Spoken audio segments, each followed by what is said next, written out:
Vos 2 centres de rénovation Home Hardware de Newport et L'Anse-à-Beaufils et votre caisse Desjardins du littoral gaspésien vous présentent Reflet d'ici.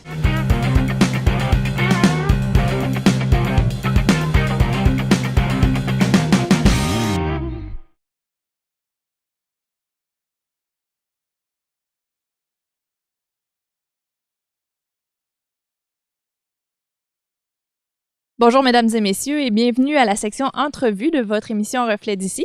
Aujourd'hui, je me trouve en compagnie de notre député Gaétan Lelièvre. Bonjour. Bonjour Ariane. Alors, en fait, on fait une rencontre extérieure dans le cadre de notre programmation estivale.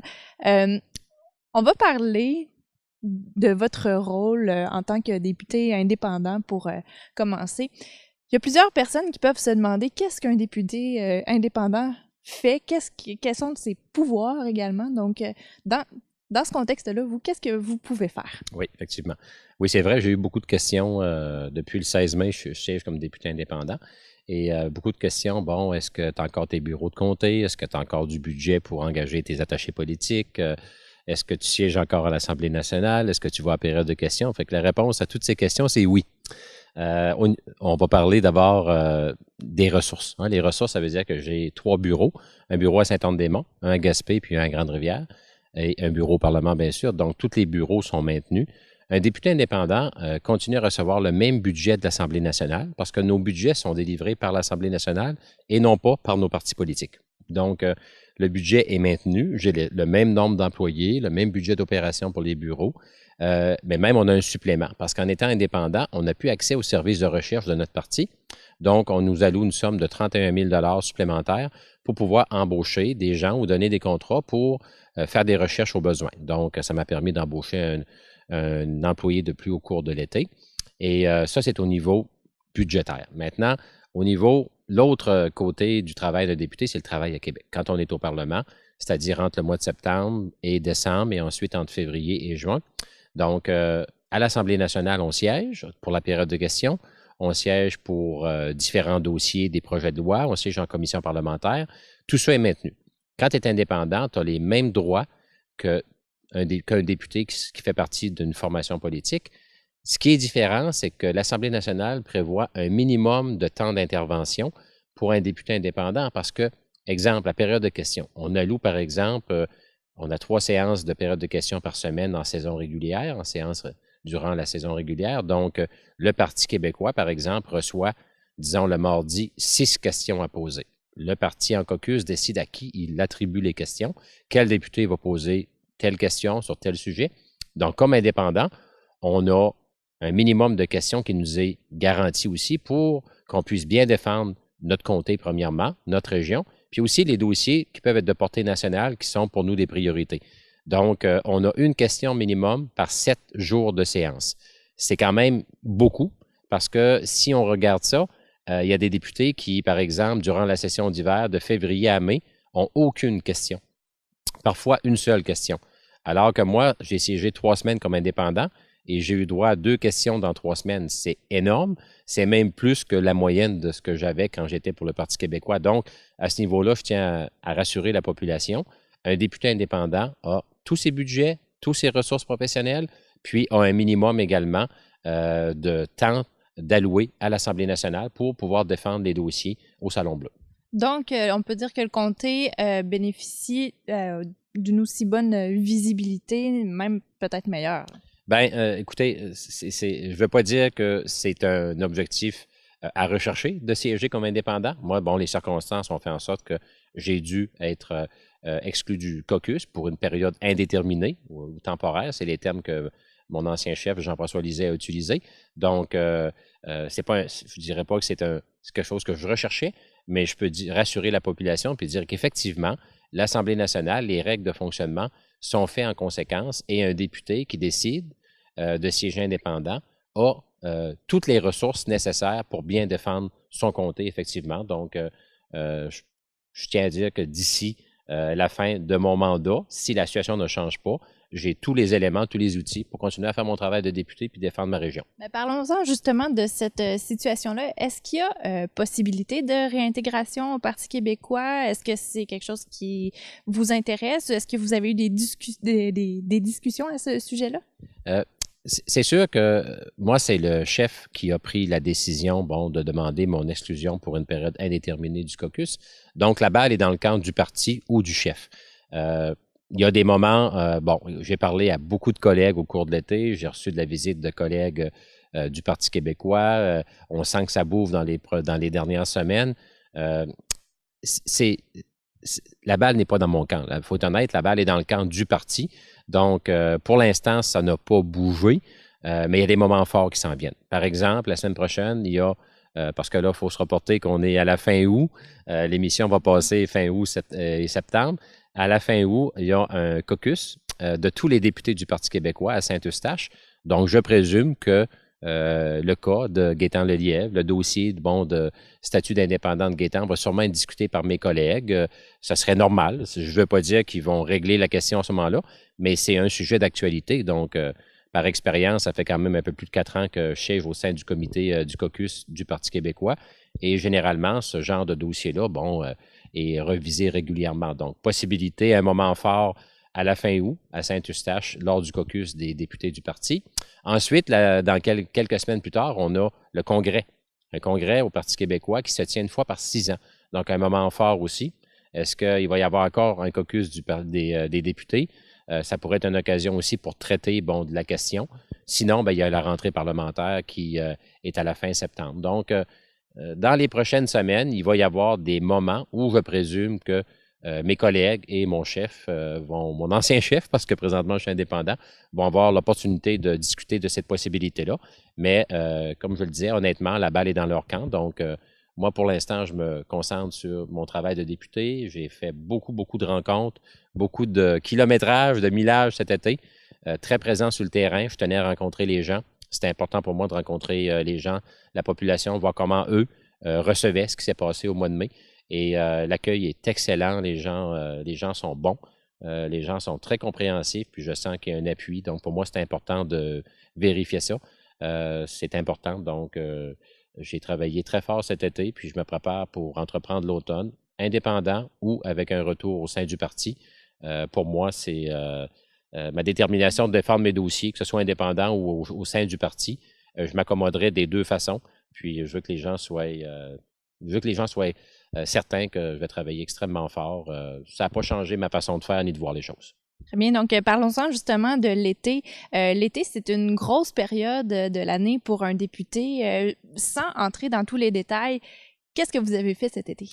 L'été, c'est le moment là, privilégié pour reprendre, je dirais pas le temps perdu, ce serait pas poli, pas respectueux, mais c'est le temps de rencontrer notre monde. Parce que durant la saison régulière, c'est quasiment comme une saison de hockey. On commence en septembre jusqu'en décembre, puis là, on est 4 jours au Québec par semaine. Donc, moi, mon horaire comme député, là, je pars le lundi matin, en fin d'avant-midi. Je passe au bureau à Gaspé, puis là, je pars. Je fais mon bureau du côté nord en montant, Murdochville, Grande-Vallée, Saint-Anne-des-Monts, toute l'est de la MRC de la Haute-Gaspésie. Donc, je fais mon bureau le lundi midi, lundi après-midi, je me rends à Québec lundi soir.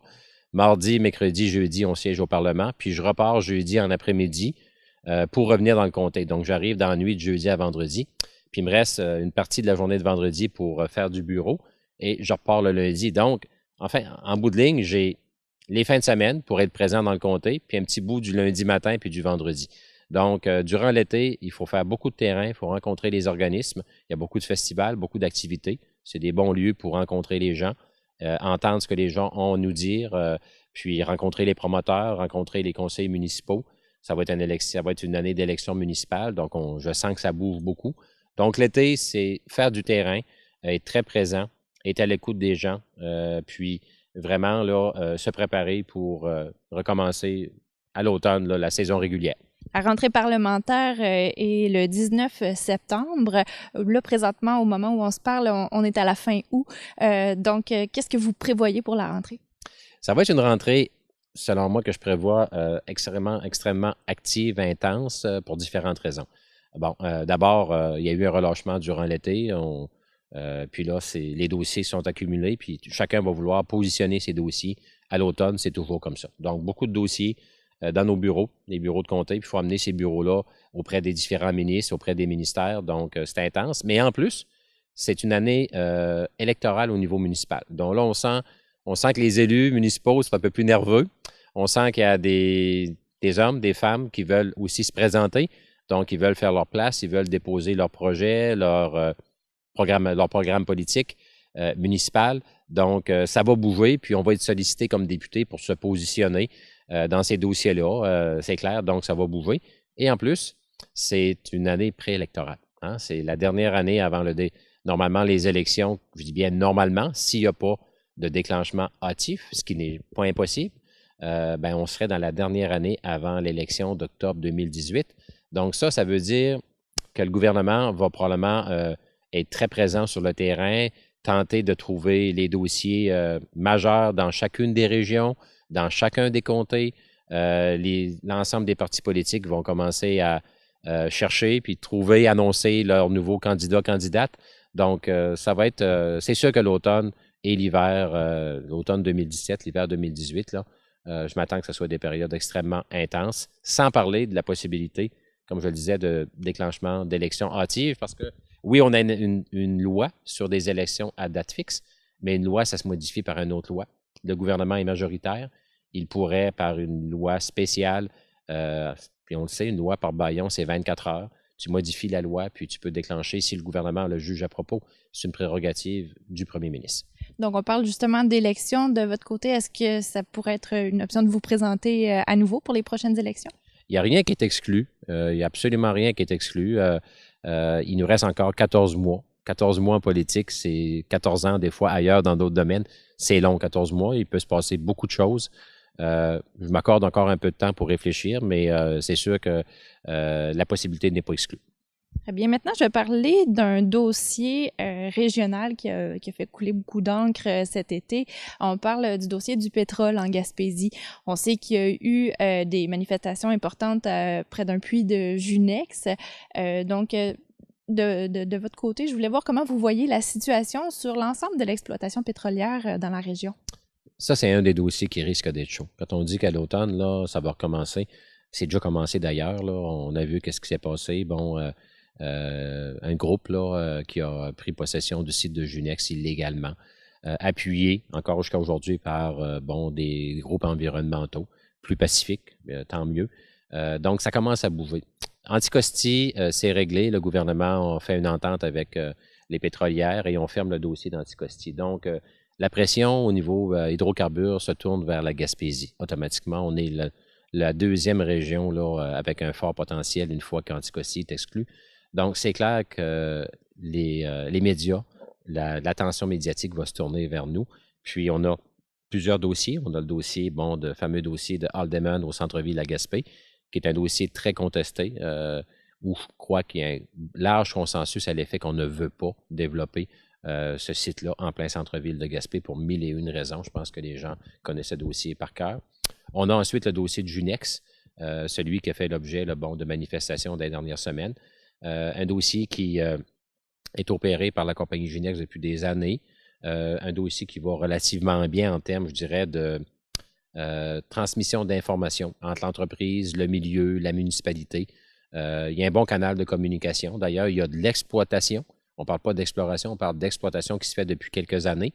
On retire du pétrole, du gaz, et on n'a jamais entendu parler là, de grandes manifestations jusqu'aux dernières semaines. Donc, c'est un dossier, ça, qui fait une certaine unanimité. Mais bien sûr, il y a des gens qui sont contre. Ça fait partie de la vie, il faut composer avec ça. Puis, on a également le projet de Bourque, dans le canton de Murdochville, dans le canton près de Murdochville. Ça, c'est un gros dossier qui est moins avancé, mais il y a quand même des études qui sont démarrées. Il y a de l'exploration. C'est un dossier qui, du côté de politique municipale, MRC reçoit un certain appui. Dans la population, il y a un certain intérêt aussi. Par contre, les groupes environnementaux, la nation Micmac aussi a des réserves. Donc, moi, ce que je prévois, c'est qu'il va y avoir une implication probablement des pour et des contre au niveau national qui vont s'impliquer dans nos dossiers ici en région. Et comme député, ce que je préconise, c'est qu'on ait le maximum d'informations pour que les gens puissent être informés sur les avantages, mais aussi les inconvénients d'exploiter éventuellement des hydrocarbures, puis que le milieu soit concerné. Moi, je n'ai pas de problème à ce que l'ensemble du Québec, et même au-delà, se positionne sur nos enjeux, mais pour l'instant, ce que je trouve déplorable, c'est que la région n'a pas toute l'information pour pouvoir se positionner.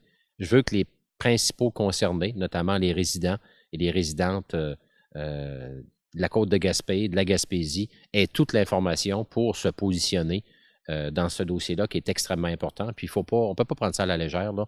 On parle d'hydrocarbures. Oui, ça a une importance au niveau économique. Ça, j'en conviens. Puis on a besoin de projets de développement économique dans notre région. Mais en même temps, il faut aussi admettre que ça a un impact au plan environnemental, au plan des autres secteurs d'activité, notamment le tourisme. Donc, il faut qu'on fasse vraiment la lumière de façon complète sur l'ensemble de ce dossier-là. Et je trouve qu'on manque d'informations pour l'instant. Et c'est difficile de se positionner quand toute l'information n'est pas au rendez-vous. Bien donc, Gaétan Lelièvre, merci beaucoup pour cette entrevue. Bonne rentrée également. Merci, ça m'a fait plaisir. Puis bonjour à tout le monde.